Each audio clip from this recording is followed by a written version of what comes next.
Okay, so again, we're on chapter 7, propinquity. It's really kind of the study of closeness, and then as I mentioned, closeness in the physical world could be relationships you develop with your friends, your family, your business colleagues.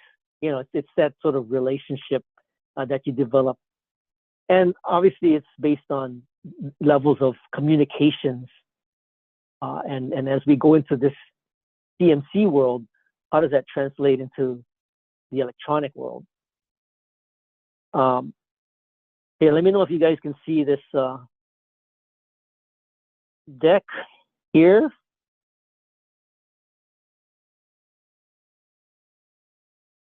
Okay, can you guys see that chapter 7, propinquity? Yep, okay, good. Okay.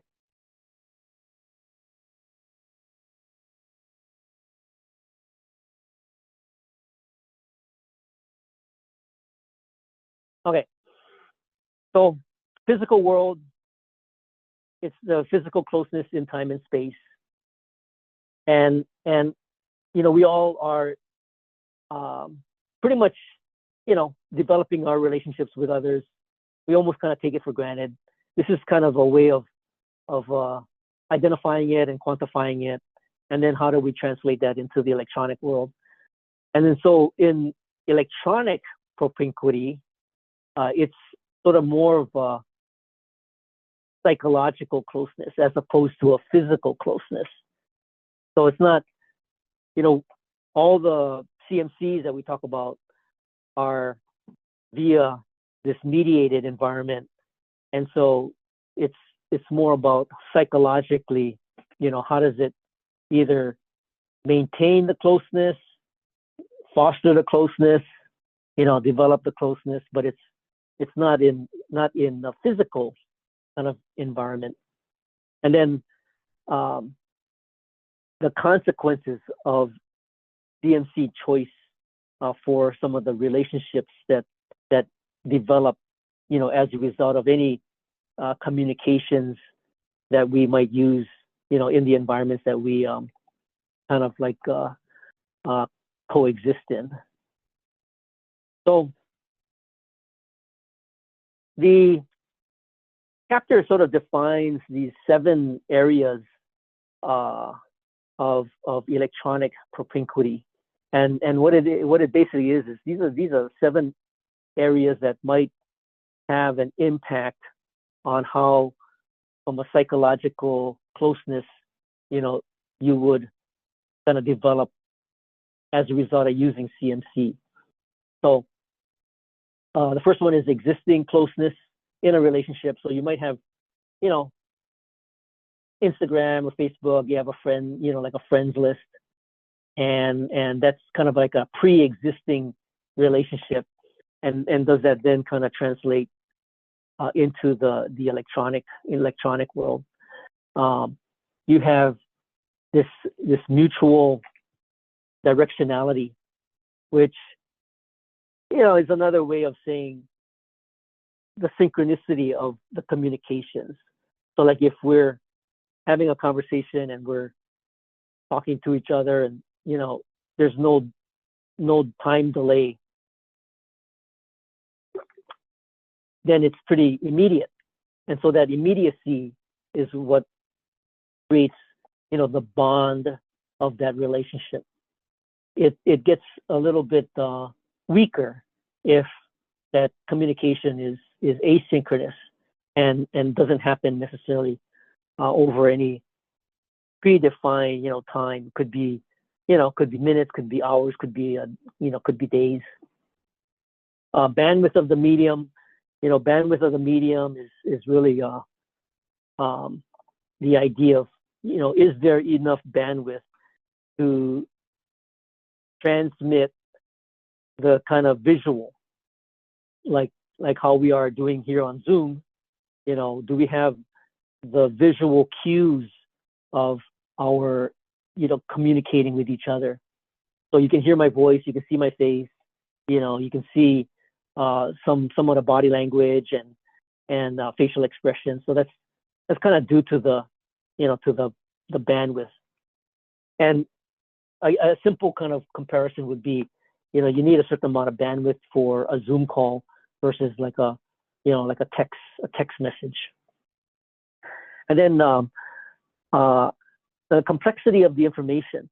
So, am I communicating something that might be complex in terms of, concepts and information versus if you're having a communications with, a friend or, somebody that's, a close family member, maybe it's less complex. Maybe it's, what do you need me to pick up for dinner tonight? Or if you're going to the store, you gotta pick something up along the way or whatever, right? That's the levels of complexity. If you're communicating like a whole strategic plan for a particular project, then the levels of complexity are greater. You have communication rules and rules that perhaps prevent you from doing something versus another. Like in the case of if you're on a Zoom call and I tell you you got to turn your camera on, that's sort of the communication rule. If I tell you also no reading emails, then that's another communication rule. There's communicator skill, and that's the skill of the person being able to use the medium. An example of that is like at work, oftentimes we use stuff like Microsoft Teams, and some of you might have played with Teams or Slack, and those are environments where it's kind of like a chat on steroids. And depending on how kind of skilled you are in using the features of that environment will kind of contribute to the ability for that particular CMC to help foster or develop any kind of relationship. The amount of choice and selection of communication medium. So none of this stuff that we're talking about is like you can only use one. There's always going to be multiple choices that you have. So you can use Zoom one day, you can use phone call, you can use text, and there's a little bit of that discussion later on in the chapter about what does it mean when you use one or the other. There are some kind of like I wouldn't say meanings, hidden meanings. There's sort of like implications of why did you use one versus the other, and that underlying condition might lead to a contributor to your sort of ongoing relationship. So some of the effects that these particular influences will contribute to. So you got perception of closeness on one side, not an attribute of the medium. It will then kind of create these environments where more feedback. If there's a environment where it really encourages more feedback, then that drives more closeness. So another example. So like on my Instagram, I happened to see the comet and took a picture of the comet. And I think you guys are all familiar with Instagram. You get people that like your post. But then when you get some feedback, when somebody makes a comment like, "Oh wow, that's nice, great photo," whatever, right? That contributes, even if it's small, it contributes to a higher degree of kind of quote, kind of like a closeness. So those forms of feedback contribute to that the relationship, that propinquity that the medium has the ability to influence. Now, when you get greater bandwidth, like I mentioned earlier, video and having the ability to see the different aspects of the communication will contribute to more closeness. Greater complexity. This is interesting. So, if I spent maybe this is an example. Like, we're talking about this chapter, and it's not like trivial stuff. It's you got to kind of pay attention, think about it. But from a relationship standpoint, it might not really contribute at all to any kind of relationship, that gets fostered as a result of the role I play and the role you guys play as far as instructor and student. So greater complexity will probably tend toward less closeness. More rules, the more rules, probably the less closeness. That kind of feels intuitively correct. More communicator skill. So that would tend toward more closeness. So like if, for me personally, like if my delivery is kind of like resonant with you, how I talk about the subject, or, maybe the examples I bring to the table provides a little better understanding, that might contribute to the closeness. And that's largely due to the communicator's skill. And then now if you have fewer media choices, in other words, if you're pretty much bound to this environment, not distracted by other things that you might take away your attention, then I think the CMC that you're in will contribute to a more closeness, if you're spending time. I think one of the examples in the book was some of the game environment. It's pretty dedicated. You got to stay pretty focused, and if you're focused on the game, chances are there's probably a relationship closeness that gets developed, along with your team members. So propositions of electronic propinquity. So these are I don't know, just maybe another way of saying, what we just talked about in the previous slide. So propinquity is the perception of relationship closeness. Okay, so that's pretty well understood. The more synchronous feedback, the more relational closeness in the message. In other words, if I'm asking a question and there's a pretty immediate response by any of you, then that shows a couple of things. One is, that there's attention being spent on the question that's being asked, and that good for whoever's answering the question, that there's a willingness to jump in and respond.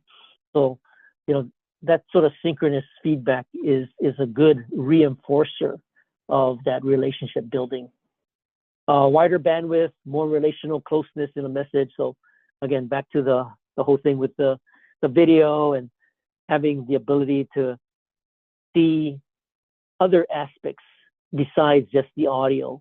You can see visual cues, you can see body language, you can see, the sort of non-verbal, kind of like the non-verbal messaging that might come across via facial expressions or, body language and things like that. More complex information, less relational closeness. We talked about that. More formal rules, more communicator skill. Again, what's really kind of, I think, I mean, if you watch some of these TikTok videos, you know, if the person that is delivering whatever the video is doesn't grab you in the first, let's say 2 or 3 or 4 seconds, you know, that it's pretty easy to scroll on by. And I think there's a lot of skill that goes into grabbing your attention. And it could be a combination of what they say, how they look, what their movements are, and if it's a subject that you're interested in, that kind of gets contributed to the communicator's skill. And fewer choices of the medium, more relational closeness. If you have fewer choices, so you're just in the medium, and that will, in essence, kind of control the environment that you're in, and more than likely foster more relational closeness.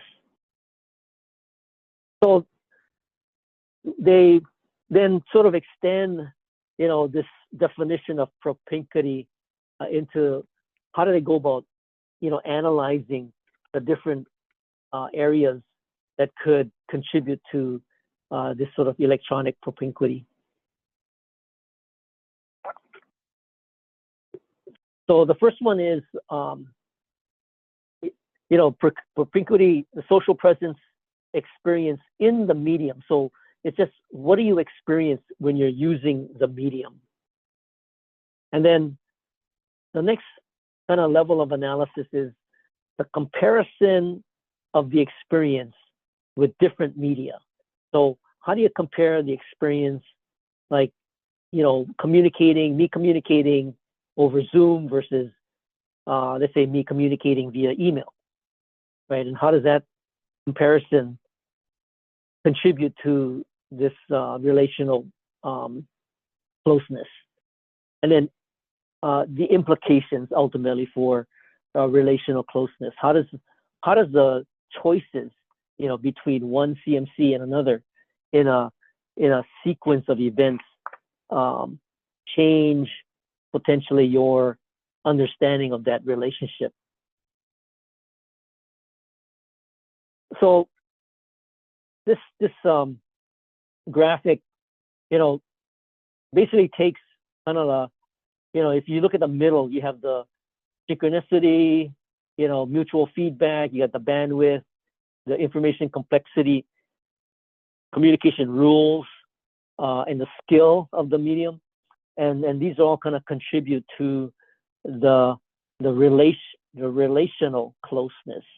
And then at the very top, you have your sort of experience within the CMC. So how do you experience who you want to, or what you want to communicate, in that CMC? And maybe a way to think about it is, we all have choices to make, right? So you got email, you got text, you got phone, you have stuff like social media, Facebook, Instagram, and then you have kind of like like TikTok and the influencer, right? The ability to be an influencer. And that's kind of, if you watch some of these influencers and you wonder, like, how did they hone their skill, or even choose the skill and the topic to gain, the following that they've gained? And I think that's in and of itself kind of an interesting study. If you look at your For You page and look at the what the algorithm is feeding you, and you look at some of the perhaps TikTok videos that you're interested in, I oftentimes will look at the profile and see how many followers they have, and it really kind of blows my mind when some of them have well over like 100,000 followers, and they've pretty much honed their skill to the extent where they're doing a pretty regular production of content. And it's not just creating the content, but it's doing it in a very kind of compelling way that wants you to, keep watching or keep wanting to see more. And that really kind of is like the skill with the medium. I get a kick with some of these sort of animal rescue or pet rescue stories. Where they're driving along and they find like a baby raccoon or something on the road, and they take it in, and they have the whole sequence of video that takes it from barely surviving to actually having a pretty happy, appears to be a pretty happy life. Those kinds of videos it takes a lot of time to produce that, and how do you keep the channel new and fresh? I mean, it's not like that particular channel is doing rescue animals all the time, but the algorithms knows that that's something that's kind of interesting to watch, and it keeps feeding that. And so there's a variety of influencers that kind of are in that particular category. Perception of electronic propinquity. There's the pre-existing communication habits and expectation. This particular section is let's see. We're basically on page I think 107, 108. And then we'll get into some of the, what exactly do these particular communication habits, what do they refer to? Relationship closeness. We talked about that, and the choice of the medium really kind of makes a difference how that relationship develops and evolves. The choice of the medium. There's a whole bunch of choices, and when you start thinking about it, when you choose between, jumping on a Zoom call, or, let's say you have a project, and instead of doing a Zoom call, maybe you want to do a phone call. Those things, those choices have some implications. And, what are some of those implications? Closeness affects interpretation of the medium. So I think one example I'll get to probably in the next slide or so. Let's see. Okay, so perception of electronic propinquity. So you got these pre-existing conditions. You got the relationship. You got kind of habits. Could be like a business environment. It could be a family, relationship. These are all sort of pre-existing conditions. And then you go into the choices of, the CMCs that you want to use to convey the message. Okay, so then you have, so this one and the previous one. Okay, so this one is a visual, and the ones that are in white, that's kind of the physical, the real, like the face-to-face kind of environment. So you have already a predefined relationship closeness, and then you enter into the blue area, right, which is the more of the CMC environment. So you have a choice of the medium, like what are you going to choose to communicate in our work environment? Oftentimes it's via Teams. So there's kind of a Teams post. It could look like it's just a chat, but it's a way of communicating a message. Now you might ask yourself, what's the difference between doing it on Teams versus doing it on like email? From what I've noticed is that on Teams, you can have a chat, that is geared for a particular topic. So let's say let's say you're developing a marketing plan, and the chat is just to discuss the marketing plan. So it may appear as a chat, but the topic is pretty focused. So that keeps a relationship sort of going, where if it were to happen over email, you're basically now having to like search for the email, because you get all kinds of emails, right? And in a day, you might have, I don't know, 30, 40, 50 emails coming in.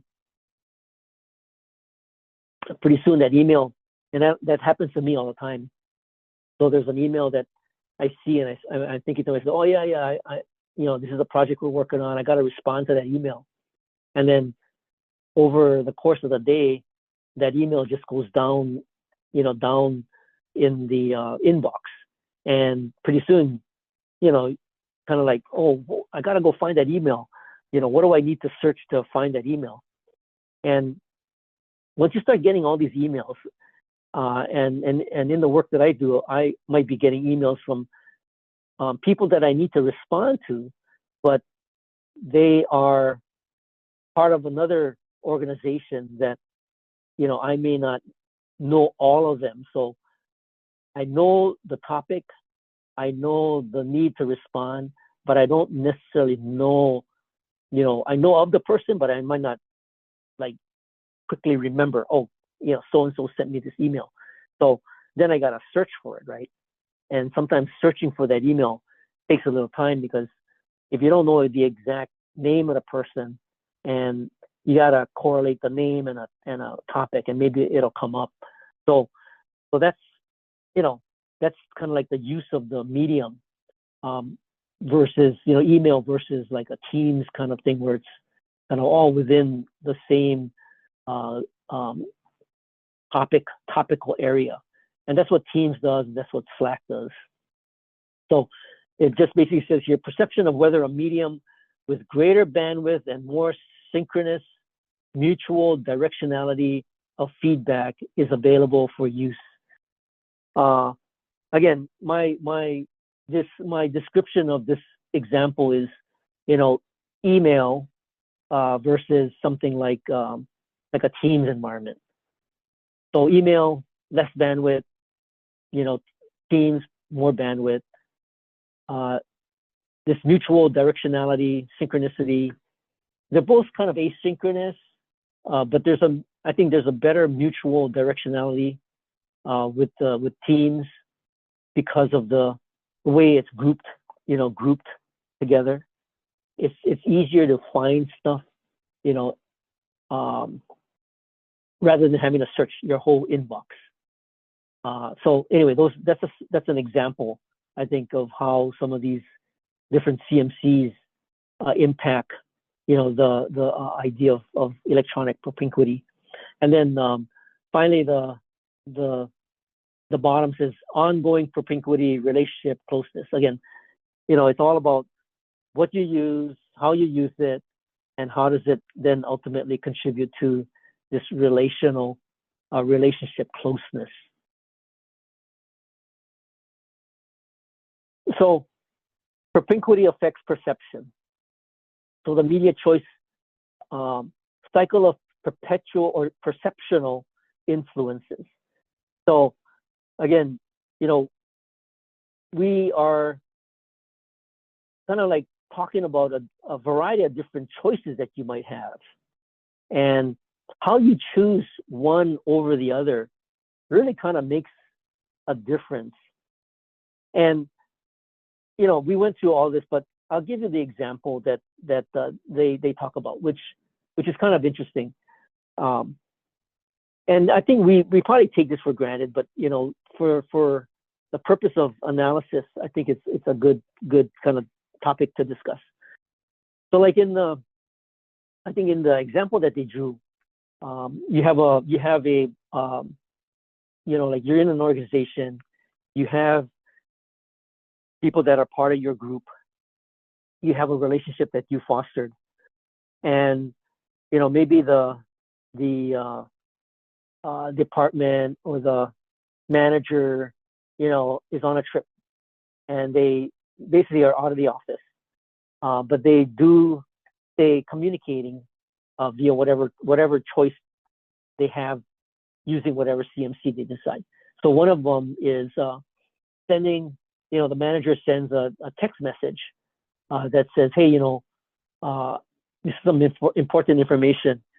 Can you help follow up on it?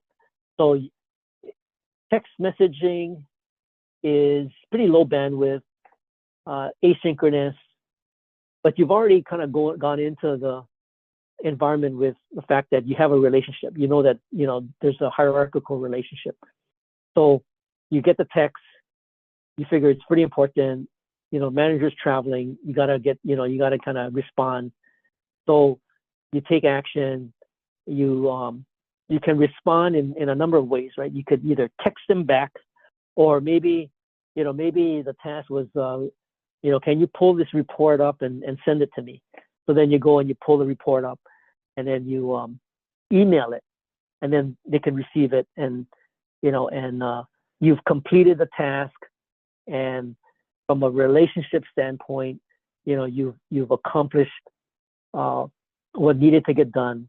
So it's kind of like a win-win situation, right? You both feel good that the message was given, the task was handled, and the resulting, project plan was sent off. So everything is good. So that's one example of text and email that fosters kind of a positive, sort of positive relationship. And then the other example was, okay, so let's say, same thing, but the manager didn't travel anywhere, and is like sitting one door down from you.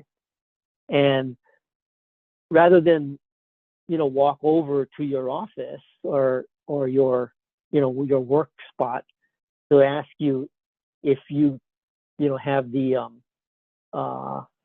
project plan, they're actually next door, but they text you, right? They text you, and then you receive the text, and the text basically says, hey, can you get me this project plan? And you're thinking to yourself, yeah, I guess so, I could, but how come you didn't just come over and ask me, And so, and then you might, you receive the text, and then you figure, okay, well, they're right next door. They just chose to send the text because they didn't want to get up off their seat and walk over here. So then that sort of influences your kind of continued perception of your relationship. And then you respond, you find the project plan, you email it, and it's just, the person's just next door, right? So they receive it, and then they can print it up and do whatever, right? And then maybe they may thank you. Maybe they'll thank you by just sending you a thanks in email or text. And then you kind of think to yourself, well, how come they didn't just come over and say thanks? So this is an interesting example of how CMC and the use of CMC can affect the perception of your kind of relationship closeness. Yeah. So does that make sense? Does that have any questions about that? I think that was kind of an important concept to appreciate, the fact that you can have all these tools, but how you use the tool and the particular environment that created that use case does have an impact and have a kind of direct influence on a relationship. So this diagram is kind of more of a, the process by which, we could all take as an act of, choosing, what are we gonna use? A richer medium available. And of course, the richest medium available would be, walking over and just saying, hey, can you, find this plan for me? And, and you interact more on a face-to-face basis. But then from a graphic standpoint, basically this just covers the stuff that we've been just talking about. Less mutual directionality of feedback. As we go from 1 to 6, each one has an impact on that closeness. So reduced bandwidth, more information complexity, more communication rules, less communicator skills, less propinquity, relationship closeness. So 6 is kind of like the end result. You take this task, and then you'll end up, basically creating an environment for less closeness. So this one is, the environment. I guess this one is kind of like more choices, but you end up with, less closeness. This one is the less choice cycle of propinquity. So you got less choice. You got more mutual directionality of feedback. You got greater bandwidth, less information complexity, fewer communication rules, more communicator skill, less propinquity, relationship closeness. Let me think about this one. I would have said that, if you have directionality or feedback, greater bandwidth, less complexity, fewer communication rules, more communication skill, ultimately you'd end up with probably more relationship closeness. So I'm kind of curious about, the difference between these two. I can see where this one, creates an environment for potentially less relationship closeness, but this one seems to be kind of counterintuitive. So anyway, that's my personal opinion on that one. So this other example, this is kind of entering into the area of some of the studies that researchers have done, with some of the tools and these medical practitioners in Malaysia really rely on, cell phones, connecting with other medical professionals, seeking advice and information, access, to information, both domestic and foreign.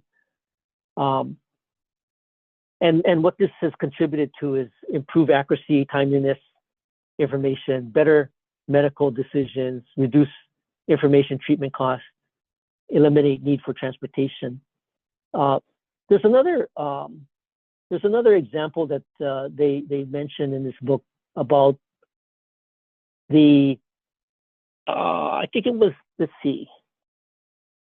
Let me look at the.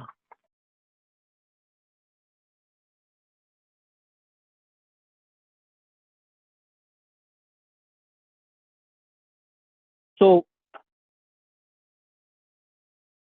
there's an example that refers to the sexual abuse and leveraging some of the CMCs to support a community that has sort of this environment of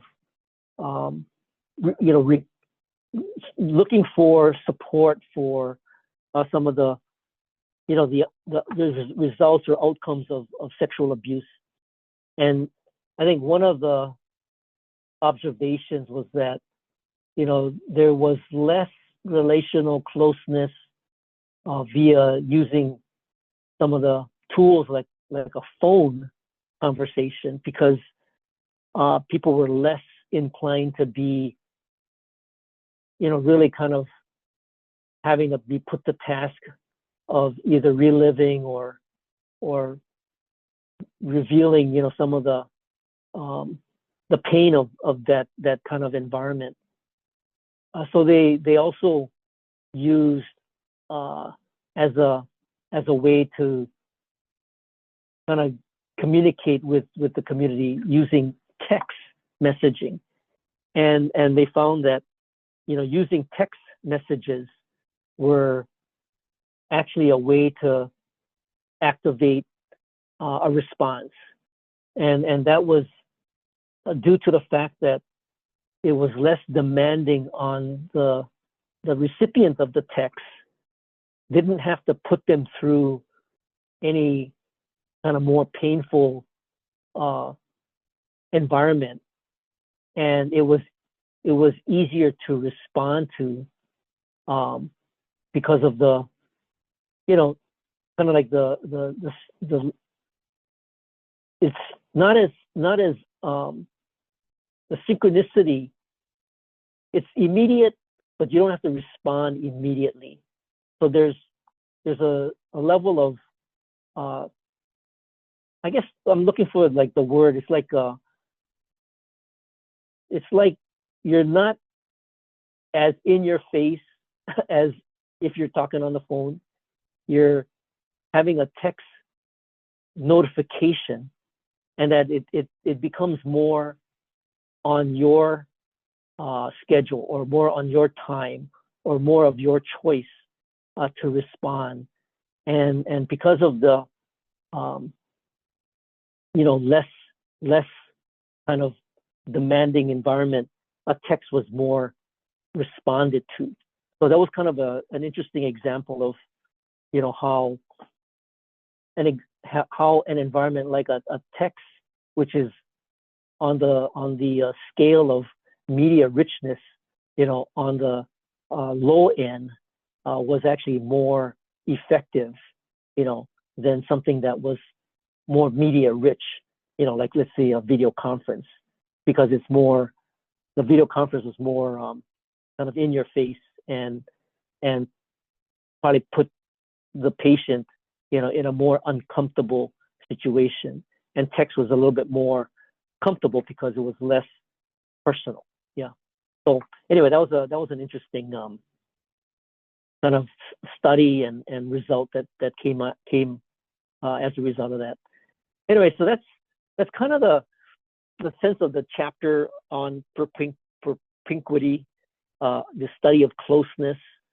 I find it interesting because it does give you a sense of, how do you take some of the, sort of like the aspects of the environment. How do you, as you start to define, what is it as a person, what is it that you can do in terms of presence, and then how do you foster kind of this environment for closeness. And again, the key thing here is sort of like this closeness using, I think, this example here where you have your ability to determine your social presence. How do you define kind of like who you are, and then from there go into the various choices that you have, from a rich environment to something that might be more like a text, and really depending on how you use it continues to foster that relationship. So this slide, I think, is the one that is most telling about this chapter. And for the purpose of all of you in communications, again, and we've said this before, it's as you start to use all of this stuff and develop the relationships and start to kind of better understand what's the best way to convey the message will determine, which tools you want to use on a going forward basis. Right now I'm in the process of looking at trying to leverage a program for digital literacy, as we go into some of the rural communities, let's say on Kauai as an example. And, it's a combination of using a lot of these tools. We kind of got the interest on the part of some of the community media folks. So like Olelo and on Kauai it's called Ho'ike. So they're willing to, have us on as like a news item. So how do you foster the relationship? Number one, they're not gonna just say, hey, yeah, why don't you come down and why don't we do a news piece on you or on your program? A lot of that has to be developed and nurtured, over time. And what we did was, we did this whole program on something called the Digital Equity Innovation Awards, and the program itself was a major kind of like 6-month project, and it involved a number of different tools that we talk about here in the class, and much of it was conducted over Zoom, because all the different community access television, they're all located on the different islands. We had all the different counties, so it was all kind of conducted over Zoom. But then, when we get to a point where we need to get certain things done, because it's one thing to have a Zoom call. It's just like me, doing the Zoom call with all of you. I'm sort of conveying the topic of this chapter. And in the case of this Digital Equity Innovation Awards, we have a goal, and the goal is to create a program for these award winners. But then you can only do so much over the Zoom call. So then it takes email, right? So there's some specific information that needs to be conveyed via email, and so then email is used. And then in addition to that, it takes a lot of phone calls, and the reason being is that you can get a lot of information conveyed via a phone conversation. So I think that's a tool that was very critical in the completion of this project. And then in between phone calls, there may be the occasional text message, because the text message was quick, and it was sort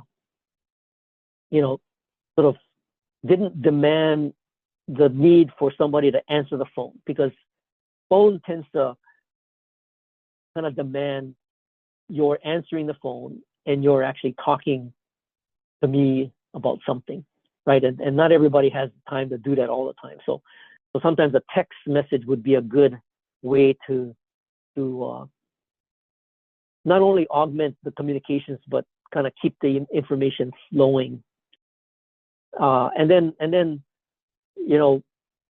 I guess I'll kind of conclude the story with the fact that we did the Innovation Awards.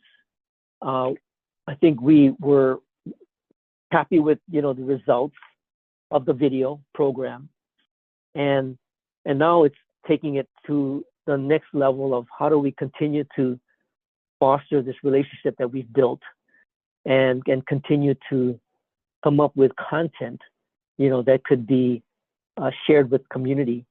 And so we're thinking of going to the neighbor islands and doing some some short little news bits about, some of the digital literacy programs that are being rolled out. And a lot of that is going to be phone calls, talking on the phone. And forget, somebody told me kind of recently, because I wanted to kind of pitch them the idea. And oh yeah, I think it was probably, during the Innovation Awards, I called somebody up because it was kind of an important thing to get on their radar. And their response to me was, "Wow, I'm impressed. You gave me a call," because they didn't expect, to actually get a call from me. And so, that was kind of an interesting response. If you're working on a project and a lot of it is emails and Zoom calls and text messages, but you actually spend the time to give somebody a call and you get them on the phone and you can kind of better explain what the situation is. What the response kind of indicated to me was that there was an appreciation for, that particular effort. So that was a positive response. And again, this goes back to this diagram. It really kind of gets complex because, first off, you got to understand the social presence that you might develop on any platform, and then you got to look at the comparison of the mediums, and then how do you choose which one to use. And again, I think probably at the point I'm at, it's sort of maybe a little bit more intuitive. I'm just gonna go with the flow. The book is good in that it sort of gives an analytic view of what might be considered or might be an unintended consequence, if you were to use one versus the other, make a choice versus another choice. And I don't know, I mean, without having a chance to go through a chapter like this, you might not necessarily think of it in those terms or appreciate it in that sort of academic sort of research perspective. And then again, how does this all then contribute to the overall relationship that gets built? So anyway, that's what this chapter is about. I kind of like this, sort of view on it. Again, it is kind of an academic view of looking at something that we might take for granted, but it's a good way of looking at at some of the elements that contribute to relationship building, in CMC. So anyway, that's the lecture for today. Any kind of questions at this point? Happy to answer anything that you might have.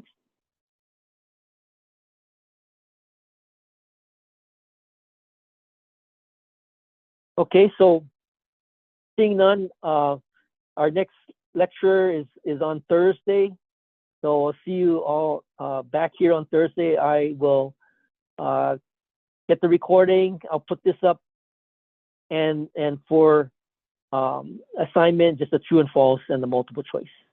So with that, I hope everybody has a great rest of your Tuesday, and I'll see you guys on Thursday. Thank you.